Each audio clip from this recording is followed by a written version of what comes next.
La Corée du Sud et les États-Unis ont donné le coup d'envoi lundi à leur plus important exercice aérien conjoint à ce jour, manœuvre qualifiée par le Nord de provocation totale quelques jours après le tir par Pyongyang d'un puissant missile. Ce lundi, la Corée du Sud et les États-Unis ont donné le coup d'envoi à leur plus important exercice aérien conjoint à ce jour.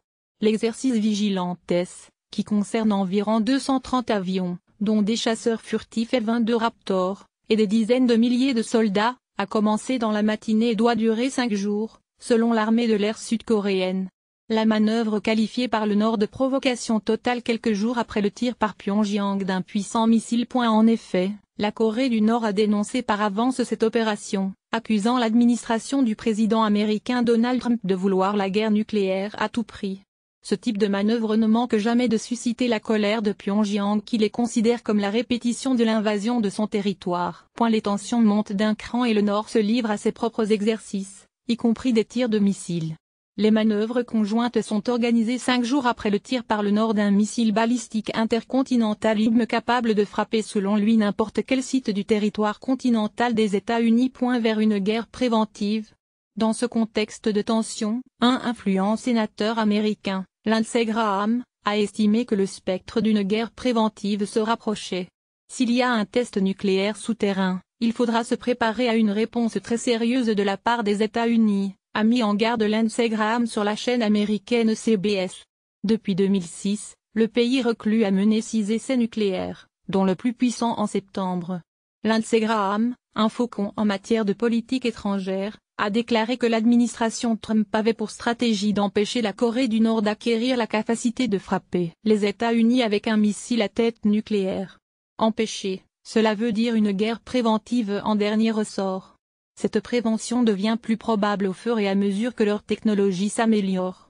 Chaque test de missile, chaque test souterrain d'une arme nucléaire veut dire que l'amarrage d'un missile et d'une tête nucléaire, NDLR, est plus probable, a ajouté le sénateur.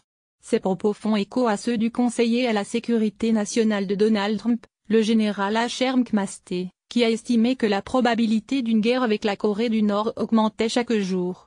Nous sommes dans une course pour trouver une solution à ce problème, a dit le général McMaster. Les programmes nucléaires et balistiques nord-coréens progressent vite. Le dirigeant nord-coréen Kim Jong-un a assuré que son pays était devenu un État nucléaire à part entière avec l'essai de l'Hwasong 15.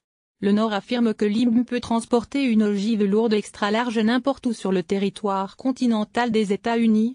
Les analystes estiment cependant vraisemblable que le Hwasong 15 transportait une tête factice très légère et que l'engin aurait eu du mal à parcourir une distance aussi grande avec une ogive nucléaire, beaucoup plus lourde. Les analystes ne sont pas convaincus non plus que le Nord maîtrise la technologie nécessaire pour assurer la survie des ogives à l'échauffement qui se produit au moment de la rentrée dans l'atmosphère depuis l'espace.